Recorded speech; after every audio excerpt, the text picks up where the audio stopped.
Good morning, beautiful people. Hello, and welcome to a terrific Tuesday session with Marvin LeBlanc. Let's get started right away. Richard Kimball, what a beautiful name to see. Richard, welcome into the house. Very good. Let's go ahead and get started by inviting some people in by hitting that little Periscope man on that bottom right hand side and let some other people like Rust come in. The Scope man is here.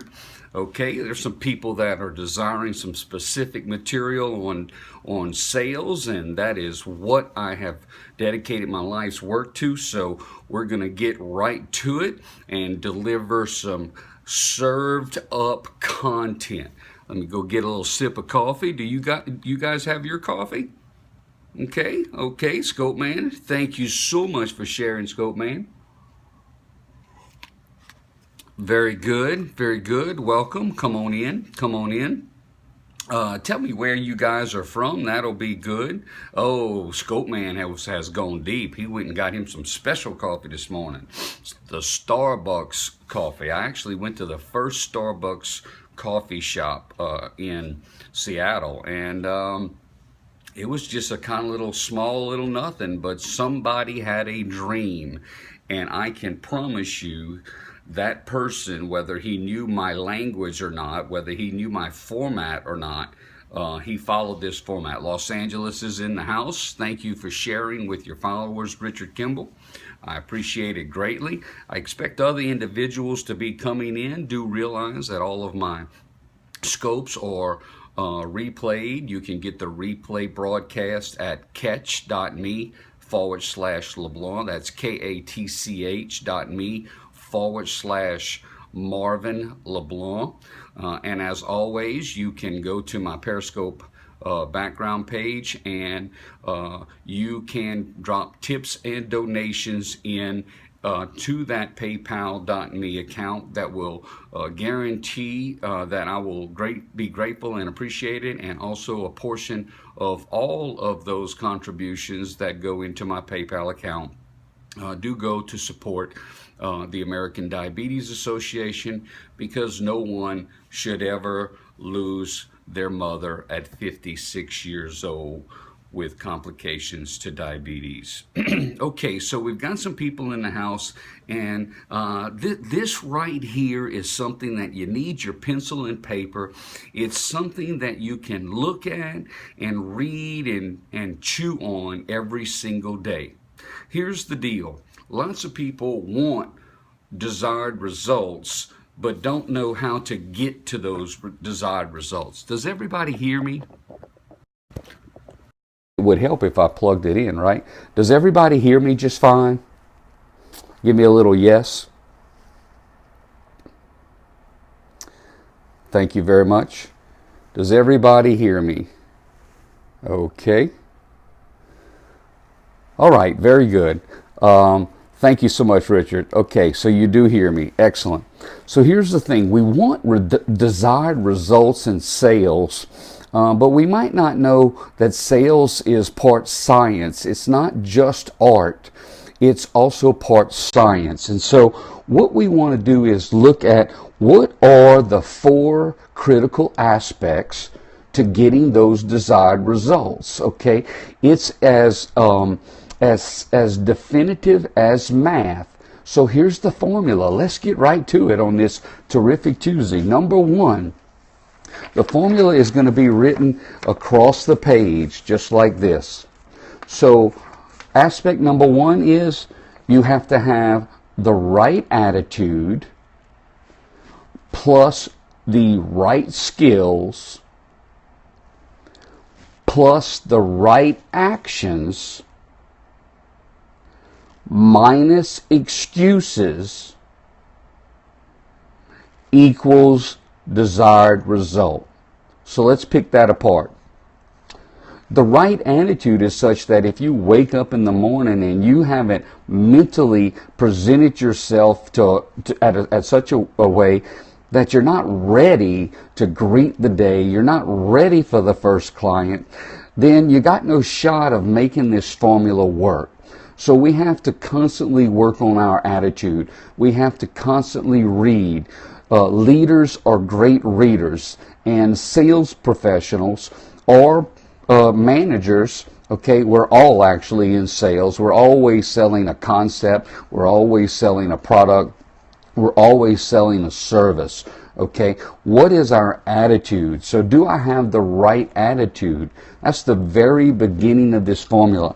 If you have the right skills and you're making the right actions and you're not giving yourself that many excuses, but you got a piss poor attitude, you're still not going to get the desired results. Okay, so what we're going to do with this is I would strongly suggest you to post it on a bulletin board, post it on a whiteboard, maybe a place where you have your sales meetings, because this is a great self-evaluation tool. Okay, and everybody has challenges at one time or another. So if you have a salesperson who's cocky and thinks that they don't need to learn any of those, okay, the reality is he or she probably needs these more than the rest of your team. Ow. Yeah. Seems like some of the best salespeople are also the biggest prima donnas. Do y'all pick up on that from time to time? Also, you can comment in the bottom and tell me what type of sales organizations you guys are working in on a daily basis. That would also be helpful. And throw those hearts up. We appreciate those hearts, and they all count. Of course, if you don't feel like I earned those hearts, then don't do it. But we want you to throw up those hearts and show your appreciation. No different than with your team. You need to catch your team doing things right, okay? Don't always be pointing out the things that they're doing wrong, okay? Point out the things that they're doing right. So we're starting off with aspect number 1, the right attitude. Aspect number 2 is, for the formula to work with the desired results, is the right skills. What kind of skills are we talking about, Marvin? Well, primarily we're talking about self-confidence skills. We're talking about organization skills. We're talking about selling skills. Okay, and a big one that a lot of people don't have is we're talking about teamwork skills. Sales used to be, in my mind at least, my opinion, very individualistic. And now the world of sales with the digital revolution and e-commerce is changing, and sales in corporations are actually being made collectively, collaboratively, much more than they were back, say, 20 years ago. So am I presenting the right skills? Well, Marvin, where would I read about the right skills? Well, there's nothing more important for you to read, and I'm talking about reading the same book over and over once a year, and that's How to Win Friends and Influence People by Dale Carnegie. Now, yeah, it is true that in the early 80s I was a Dale Carnegie corporate training specialist, so obviously I believe in the material. One of the greatest events of my life, I actually had a chance to sit down on a bench and talk to Dale Carnegie's childhood best friend, and so that was an amazing time. But the reason why I'm referring you to the Dale Carnegie book, How to Win Friends and Influence People, is he was decades ahead of any personal development movement that you see. Thanks for coming back in, Scope Man. So I would strongly suggest this is a book you read once a year for the rest of your life. How to Win Friends and Influence People will be a book that can help your organization whenever they need to look at some development in skills. Yes, Scope Man, I come in and out like that all the time, Big Daddy. I'm new to Scope too. I think I've only been on Scope maybe a couple of weeks, and it's exploded for me simply because it's a new skill, you see, and I have to work on that skill. You don't just say, well, okay, I'm going to be self-confident today. No, something's going to happen, okay, so I have to work on that skill. It's interesting, some of you know that I'm an author and a public speaker. I speak all over the nation. I have a 16-module Marvelous Performance School, and sometimes, Scope Man, it's actually easier for me to talk in front of 200 to 2,000 people than it is for me to do a Periscope looking at my own ugly nose back in the face. Man, it's almost too much to take. Okay, So let's go back. Let's look at this formula. The right attitude plus the right skills plus the right actions. Now, it's different for different people on what your actions need to be. For instance, if I am talking about the insurance industry, I may have to make 100 calls to speak to 10 people. Yeah, this is my telemarketing group. 100 calls to speak to 10 people to quote 3 car households to write 1 household. That's what the numbers are, okay? So if we're not writing what we want, the first question is, did I make the 100 calls?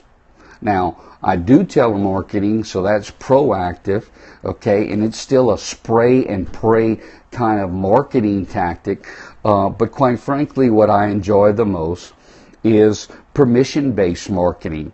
The people that are my students in my class, the people that have me personally coaching them, I have a coaching while commuting program, and so I commute 2 hours every day, and that's a time that people that want to be coached in sales, these are winners that want to win more. I'm not necessarily taking somebody that is going to resist, okay? I've got to find somebody who's got that fire in his belly.